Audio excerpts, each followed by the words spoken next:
अस्सलाम वालेकुम एवरीवन, कैसे हो आप सब?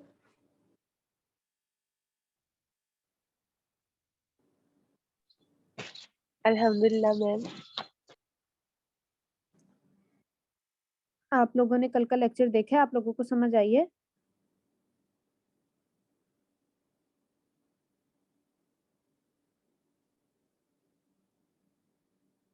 यस मैम आई है।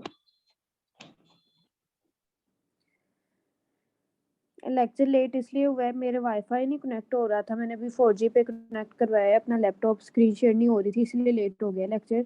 तो अभी हम स्टार्ट करते हैं। आज ना हमें एमएस वर्ड के बाकी फीचर्स देखेंगे। सबसे पहले तो यहाँ से हम ब्लैंक डॉक्यूमेंट ओपन कर लेंगे।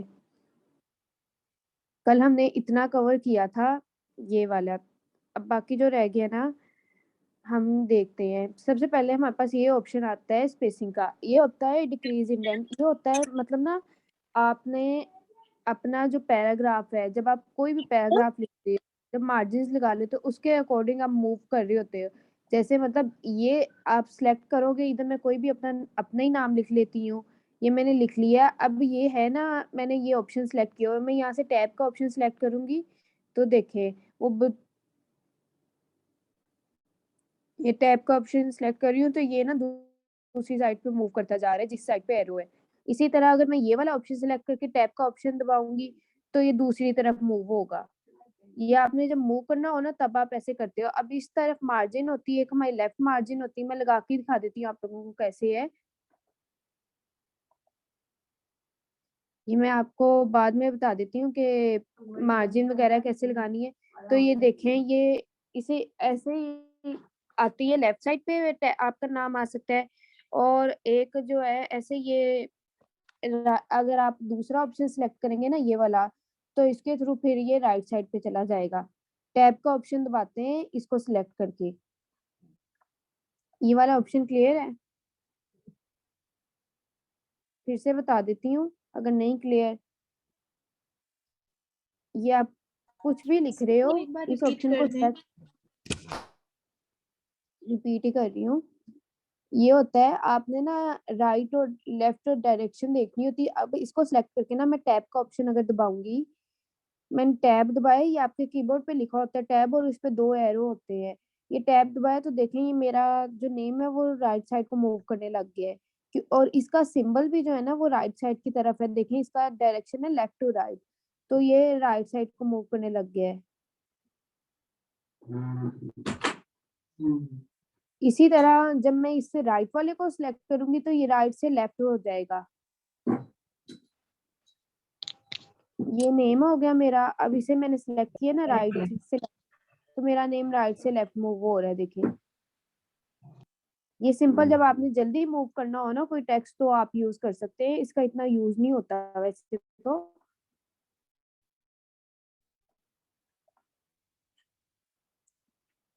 अब हमारे पास ये ऑप्शन है एक शेडिंग का। इससे क्या होता है कि आप कुछ भी लिख रहे हैं ना, ये मेरा नेम ही है जैसे, इसको हाईलाइट करने के लिए, इसका कलर करने के लिए, इसके जो बैकग्राउंड पे एरिया ना वैसे ये हाईलाइट जिस तरह हम लोग कर रहे थे ना इधर से, वैसे ही ये ऑप्शन है। लेकिन इसमें क्या होता है, इसका एक ऑप्शन मैं आपको यहाँ ना टेबल के थ्रू समझाती हूँ। ये होता है आपको बॉर्डर बनाने के, कोई बॉर्डर चाहते हैं ना, ये नीचे वाला टॉप से ऊपर वाला, लेफ्ट से लेफ्ट साइड वाला भी और राइट से राइट साइड वाला भी। अगर यहाँ से आप आल बॉर्डर कर देते हैं तो ये चारों तरफ हो जाएगा। अब इसको अगर शेड करें ना आप लोग तो ऐसे है, ये टेक्स्ट अब हाईलाइट करना था इसमें। ये देखें अब ये शेड ब्लैक हो गया पीछे वाला टेबल का बॉर्डर का, और ये जो नेम है ये आपका ऐसे फिर टेक्स्ट आप कोई भी कलर का कर सकते हैं। अब इसका यूज क्या होता है शेडिंग का? शेडिंग का यूज होता है जब आप ना कोई टेबल बनाते हैं, टेबल में ना जब आपने मेन हेडिंग देनी हो, पॉइंट्स को हाईलाइट करना हो, सीवी बनानी हो, सीवी में अपनी एजुकेशन और आपकी जो ईयर्स होते हैं ना वो हाईलाइट ऐसे किए जाते हैं। उसके अलावा ये ऐसे यूज होता है कि आप लोग जब ना सर्टिफिकेट बना रहे हो तब भी आप लोग यूज कर सकते हो। उसके अलावा मतलब मोस्टली इसका यूज ना टेबल में होता है। ये होते हैं, ये बॉर्डर का ना आप लोग सिंपल, अब मैं यहाँ से कोई भी बॉर्डर सेलेक्ट कर सकती हूँ और अब मैं जो भी टेक्स्ट लिखूंगी ना वो इस बॉर्डर के अंदर लिखा जाएगा, इससे बाहर नहीं जाएगा।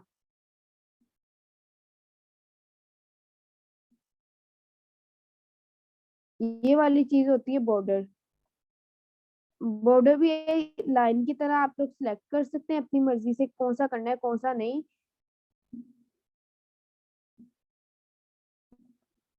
लास्ट में ऑप्शन होता है बॉर्डर एंड शेडिंग का, उसमें आपने जाना है, यहाँ आपके पास डिफरेंट ऑप्शन होते हैं, इनका स्टाइल चेक करना, इनका इनकी जो विड्थ होती है, मतलब ये कितने हैवी होने चाहिए कितना लाइट होना चाहिए, ये सारा आप सिलेक्ट कर सकते हैं। ऐसे ये देखिए हम नाम हो गए।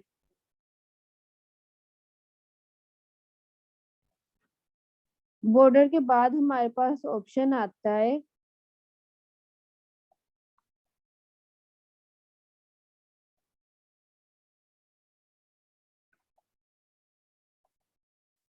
यहाँ से नो बॉर्डर करके कोई ऑप्शन नहीं। अच्छा, ये जो ऑप्शन है ना ये हमारे पास होता है अलाइनमेंट का, कि आप जो अपना टेक्स्ट अलाइन कर रहे होते हो ना, क्या कई बार क्या होता है कि आप लोग ना मतलब नंबर अल्फाबेटिकली ऑर्डर करना चाहते हो अपने सारे वर्ड्स को, जैसे A B C D। तो वो आप लोग देखते हो कि अगर आपने एक लिस्ट बनाई है स्टूडेंट्स की, आप लोग चाहते हो वो ऑटोमेटिकली अरेंज हो जाए, जो ए से ए में वो ऊपर आ जाए, बी वाले नीचे चले जाए, इसी तरह सारे सीक्वेंस हो जाए। तो ये आप सिंपल ये ऑप्शन क्लिक करते हो, ये आपका सारा वो पूछ लेते हैं कि आपने अरेंज कैसे करना है, आप select descending descending order select करके ना उसे अरेंज कर लेते हो। उसके बाद आता है स्टाइल का। ये स्टाइल में ना नॉर्मल, पता है, अच्छा यहाँ ऑप्शन एक रह गया लाइन स्पेसिंग का। लाइन स्पेसिंग होता है,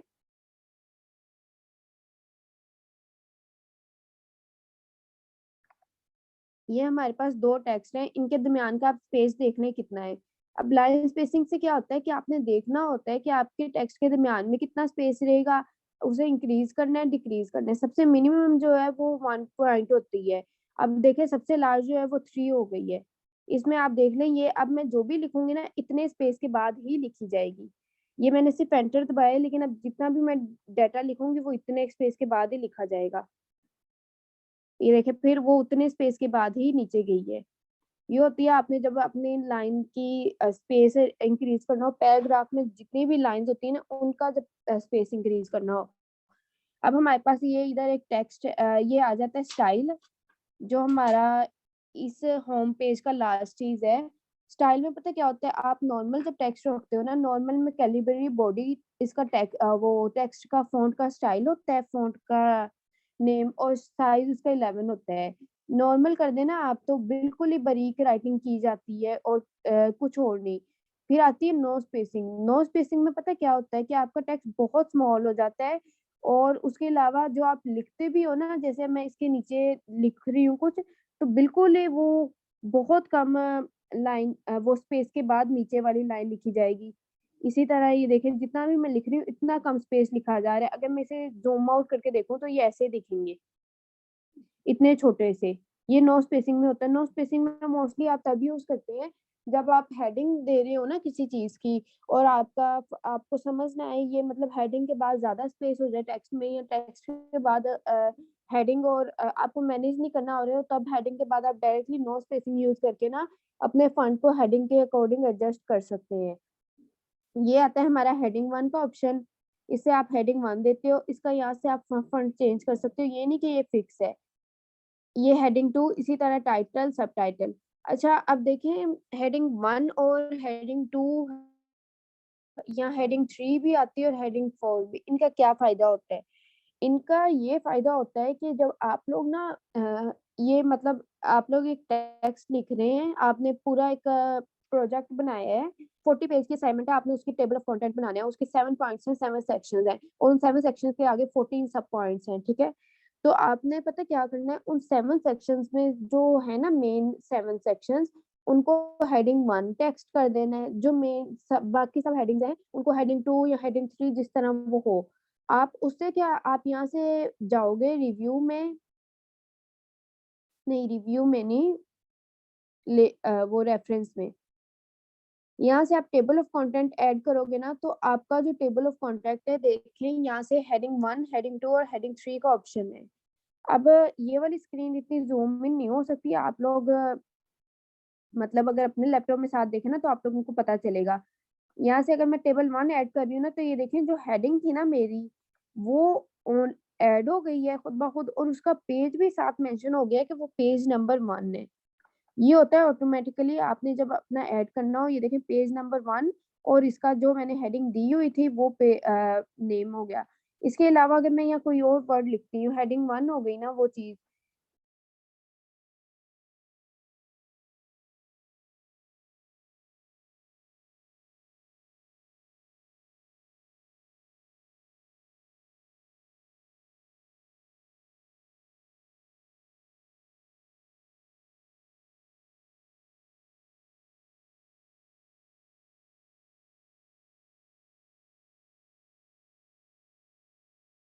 कंटेंट को ना यहाँ से जाके यहाँ से आप क्लिक करो ना जब इसे यहाँ से भी अपडेट होता है। अपडेट पेज नंबर होता है, एक एक होता है update entire table. Page number में क्या होता है कि आपका सिर्फ़ ना आपके जो पेज होते हैं वो अपडेट हो जाते हैं। फॉर एग्ज़ाम्पल अगर आप दरमियान में से कोई स्टाइल आप कोई पेज डिलीट कर देते हो, आप फिर पेज नंबर अपडेट करोगे ना तो आपके सारे पेज नंबर अपडेट हो जाते हैं। इसे एंटायर टेबल कर दोगे तो अगर आपकी कोई भी हेडिंग मिस हुई ना वो भी हेडिंग आ जाएगी। अब मैंने अपडेट एंटायर टेबल कर दिए तो ये देखें पूरा बासमा, बासमा, बासमा। अब ये बासमा जो है ये मेन हेडिंग है, ये हमें पता चल रहा है कि ये फर्स्ट है, ये लेफ्ट साइड पे है। उससे थोड़े स्पेस के बाद उसकी सब हेडिंग और उससे थोड़े स्पेस के बाद उसकी सब हेडिंग। क्योंकि ये वाली जो बासमा सबसे ऊपर वाला जो है, वो मैंने हेडिंग 1 यूज़ की थी, ये वाली हेडिंग 2 थी और ये वाली हेडिंग 3 थी। ये टेबल ऑफ कंटेंट में आपने जब स्टाइल फ़ॉलो करना हो ना, तो बहुत ज़्यादा हेल्प आउट करता है। जितनी भी एपीए असाइनमेंट्स होती हैं, उन सब के लिए मतलब जो यूनिवर्सिटीज़ कहती हैं कि आपने एपीए स्टाइल फ़ॉलो करना है असाइनमेंट के लिए, उन सब के लिए टेबल ऑफ कंटेंट लाज़मी होते हैं। तो ये टेबल ऑफ कंटेंट इसलिए सीखना भी लाज़मी है आप सबके लिए कि कैसे डालते हैं, कैसे उसे करना है और कैसे सारा कुछ। अब हमारे पास आता है इंसर्ट का ऑप्शन, होम पेज हमारा क्लियर है। इंसर्ट में हम देखते हैं, हमारे पास सबसे पहले आता है कवर पेज। कवर पेज आप लोगों को नाम से ही पता चल रहा है, जब ना आपने मतलब कवर पेज कहते हैं कि जब किसी चीज़ का कोई बुक का कवर पेज हो सकता है, कोई किसी तरह आपके पास इधर डिफरेंट ना स्टाइल गिवन है, आप कोई भी चूज़ कर सकते हैं। मैं यार यही चूज़ कर रही हूँ ना, तो ये देखिए मेरा कवर पेज ना ऐसे बन गया है। मैं जो भी अपना टेक्स्ट लिखना चाहूँ ना, ये पिक्चर मैं डिलीट करके अपनी कोई पिक्चर ऐड कर सकती हूँ। ये डॉक्यूमेंट टाइटल में अपनी मर्ज़ी का मैं टाइटल ऐड कर सकती हूँ।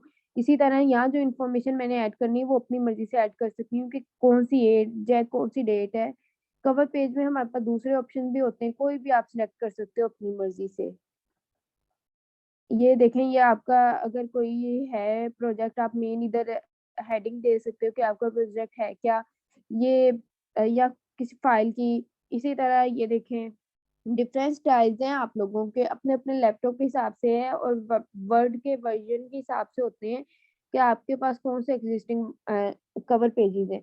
उसके बाद ऑप्शन आता है ब्लैंक पेज का। ब्लैंक पेज में क्या होता है कि अगर फॉर एग्ज़ाम्पल मैंने बहुत ज़्यादा डाटा लिख लिया है 5-6 पेजेज़ का, अब उसमें से क्या हुआ कि एक मैंने जो मेन पॉइंट था ना वो मैं छोड़ गई और उसके लिए पूरा एक पेज लग जाएगा, या मुझे पता है कि कि इसका डाटा अभी मुझे नहीं पता कि क्या होगा क्या नहीं, और मैं चाहती हूँ उसके लिए थोड़ा स्पेस छोड़ दें। हम लोग अक्सर करते हैं ना, हम लोग पेपर लिख रहे हो हमें क्वेश्चन भूल जाए, हम लोग ना एक पेज छोड़ देते हैं कि इसको बाद में कवर कर लेंगे, बाकी सवाल बाद में कर लेते हैं। वही वाला हिसाब यही है कि आप ना सिंपल ये ब्लैंक पेज पे जाते हो तो ये आपका एक खाली पेज ऐड हो जाता है, जिसमें आपका जो भी डॉक्यूमेंट हो ना वो आप ऐड कर सकते हो। ब्लैंक पेज आप कहीं भी ऐड कर सकते हो, लेकिन मतलब ये होता है कि आपने अगर इस पेज से पहले ऐड करना है तो आपको इस पेज पे अपने माउस को लाना पड़ेगा ऐसे। अब देखिए ब्लैंक पेज उससे पहले आए हैं, और अगर आप इस पेज से पहले जाते हैं तो आपको उस पेज से पहले लाना पड़ेगा। ये डिपेंड करता है कि आप किस पेज से पहले जाते हैं तो उस पेज पे क्लिक करना होता है। अच्छा आता है फिर पेज ब्रेक। पेज ब्रेक में सिंपल यही होता है कि आप जब ना कुछ लिखना चाहते हो, ब्लैंक पेज का जिस तरह है ना स्टाइल, वैसे ही पेज ब्रेक है कि आपका न्यू पेज ओपन हो जाता है और थोड़ी-सी आपको नीचे से ना थोड़ा-सा मतलब अगर आपका टेक्स्ट इधर खत्म हो रहा है सिर्फ इस लाइन पर। मैं इधर दिखाती हूँ, ये नीचे वाला इतना एरिया अभी रहता है, तो आप पेज ब्रेक ऐड करके ना न्यू पेज में जा सकती हो। इतना क्लियर है आप लोगों को?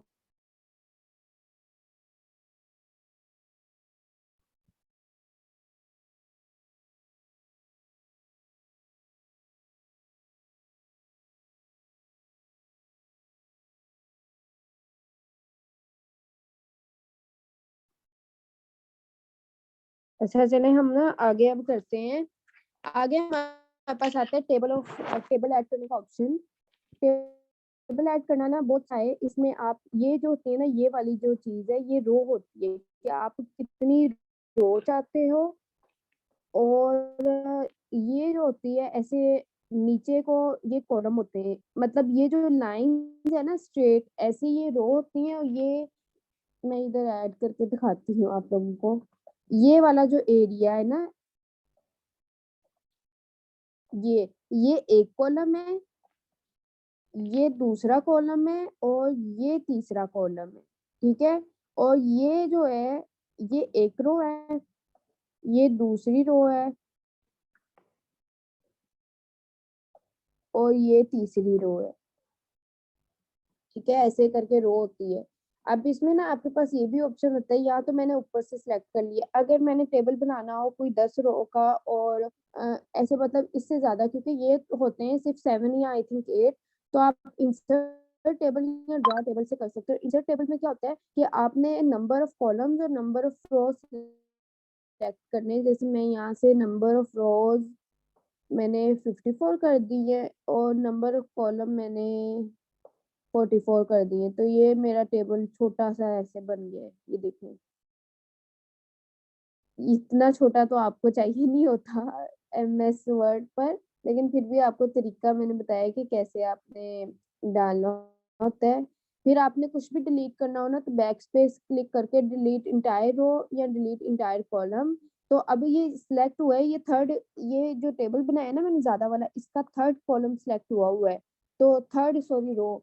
तो अगर मैं डिलीट इंटायर रो करूंगी ना, तो आप देखना वो तीसरी पूरी डिलीट हो जाएगी, ये तीसरी डिलीट हो गई। अब अगर मैं डिलीट कॉलम करती हूँ, तो ये एक कॉलम डिलीट हो जाएगा इसका। अब देखें, ये पहले पेज से अगर मैं दिखाऊं, पहले पेज से बाहर थी ऐसे, अब मैं डिलीट की है तो वो पेज के अंदर आ गई, क्योंकि उसका एक कॉलम डिलीट हो गया है।